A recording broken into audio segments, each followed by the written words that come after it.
And we've got a really interesting setup for this. We have 10 common questions, the kind you might find in a speaking test, all about food. Right. Food, relatable. And for each question, we've got 2 answers side by side.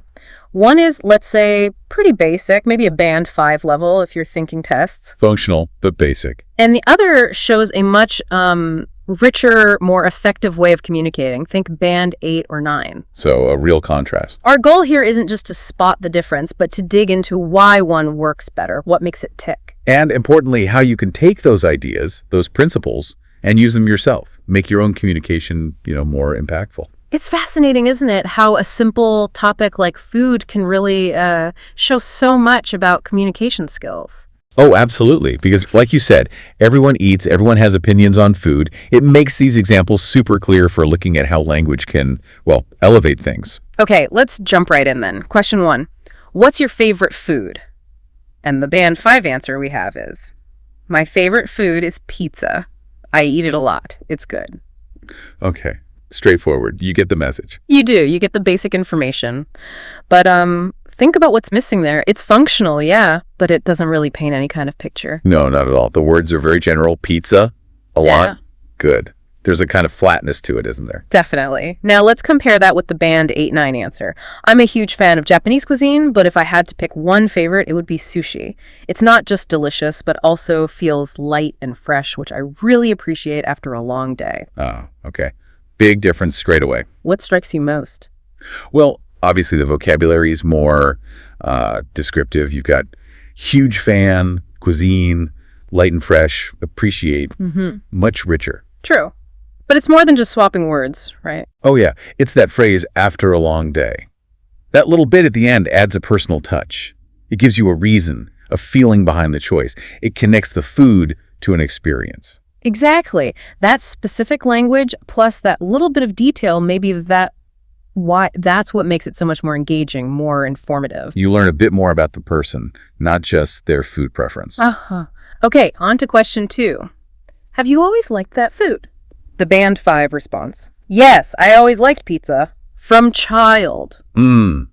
Okay. Besides the little grammar slip there with from child, it's just so brief again, undeveloped. Right. It doesn't tell us anything, really. Was it love at first slice? Did it grow on them? Who knows? You have no idea. It's just a statement. Now, the band 8-9 answer gives us this sort of mini story. Actually, no, I used to be really picky as a child and wouldn't touch raw fish.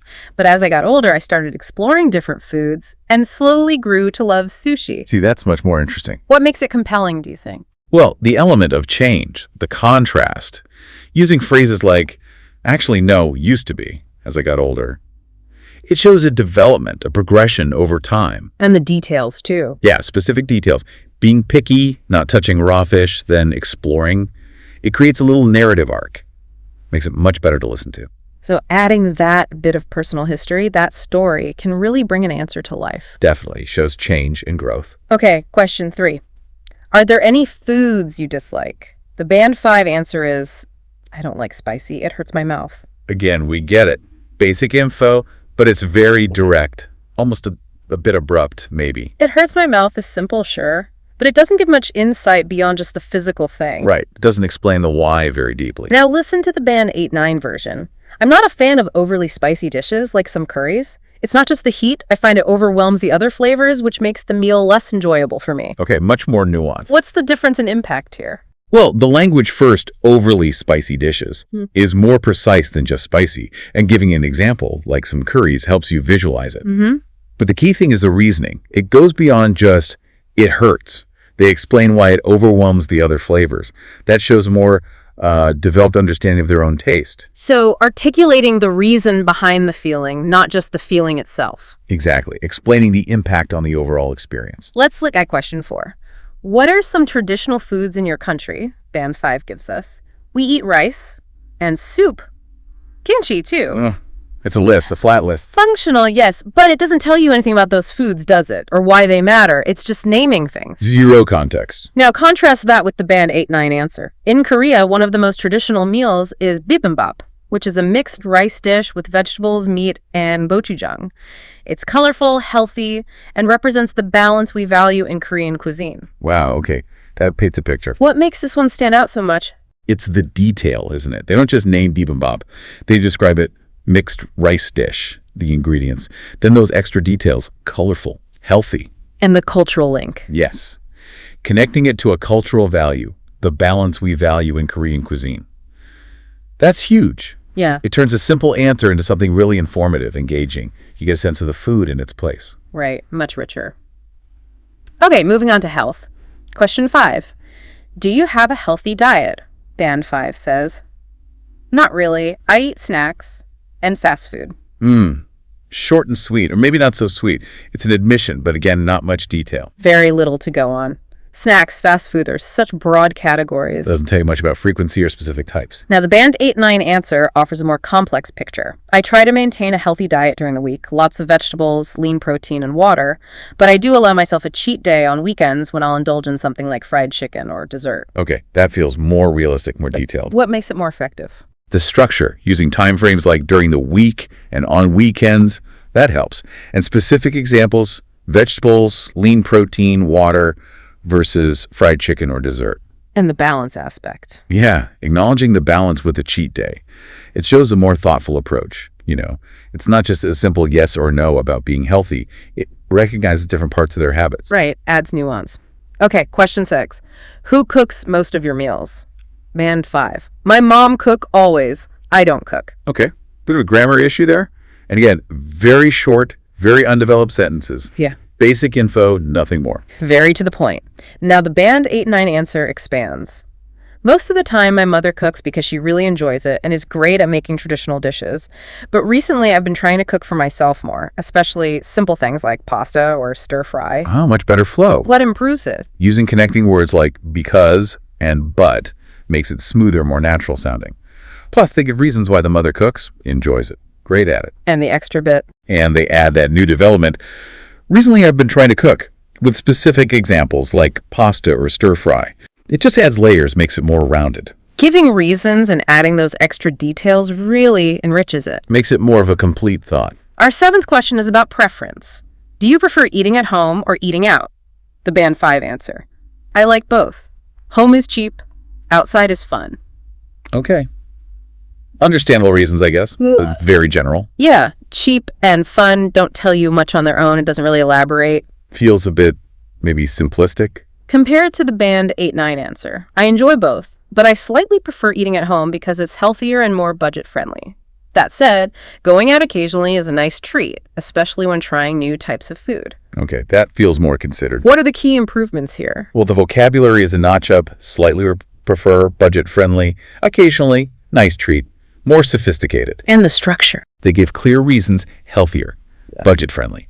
And then that phrase, that said, is great for introducing the other side. The contrast about enjoying eating out sometimes, especially for trying new things, shows balance again. Good point. Question 8 looks at changes over time. Have your eating habits changed over time? Band 5, yes. Before eat snacks, now eat better. Very brief. Again, grammar issues and just vague. Eat snacks, eat better. What does that really mean? Doesn't tell us much at all. Now, the Band 8-9 answer is way more specific. Definitely. When I was younger, I used to snack a lot and rarely ate vegetables. But now I'm more health conscious and try to include more balanced meals in my diet. Much clearer. What makes it stronger? The time markers when I was younger, now they clearly signal the change. And the concrete examples of past habits, snack a lot, rarely ate vegetables, versus present ones, more balanced meals. And a reason. Yeah, adding the why being more health conscious, it explains the shift. It's that whole showing, not just telling thing again. Absolutely. Okay, number 9 is about cost. Is food expensive in your country? Band 5. Some food is cheap, some is expensive. Depends. Well, yeah, that's true everywhere, isn't it? It's technically correct, but pretty unhelpful. Offers no real insight. Very generic. The Band 8-9 answer gives a more detailed breakdown. It really depends on the type of food and where you buy it. Local ingredients and street food tend to be quite affordable, but imported items or dining at high-end restaurants can be pricey. See, that's much more useful. Why is it more effective? It breaks it down. It categorizes type of food, where you buy it, and then gives specific examples within those categories, local ingredients, street food versus imported items, high-end restaurants. That level of detail makes the answer much more informative. It adds specifics to the general idea of it depends. Exactly. It unpacks the depends. Okay, finally, question 10. Do you think people eat healthier now than in the past? Band 5. Maybe. Some people eat better, some don't. Very non-committal, isn't it? Doesn't really offer any analysis or perspective, just states the obvious, kind of. Yeah, hedges its bets completely. Now, the Band 8-9 answer gives a more considered response. I think there's more awareness about nutrition now, and many people are making an effort to eat healthier. However, fast food is still very popular, so it depends on the individual's lifestyle and habits. Okay, that's a proper thought. What makes this a stronger way to wrap up? It identifies a trend, more awareness about nutrition, but then it acknowledges the counter-argument, the complexity. However, fast food is still very popular. Oh, it's not black and white. Right. The conclusion is nuanced. It depends on the individual's lifestyle and habits. It shows they've thought about it, they see different sides of the issue, it's more analytical. So as we've gone through all these examples, some clear patterns really pop out, don't they, about what makes communication more effective? Yeah, it really boils down to a few key things. It seems to be about moving beyond just, basic words and short sentences. It's providing those specifics, the details. Explaining your reasoning, the why, behind your statements. Using varied language, not just repeating the same simple words. Adding those personal touches, like we saw with the sushi example, connecting it to your own experience. And showing that more nuanced understanding, acknowledging complexity, like in that last answer. Exactly. And what's really interesting is these aren't just tricks for passing a speaking test. Not at all. These are fundamental principles for, clearer and more impactful communication in pretty much any situation. Whether you're just chatting with friends, talking at work, anywhere, really. Absolutely.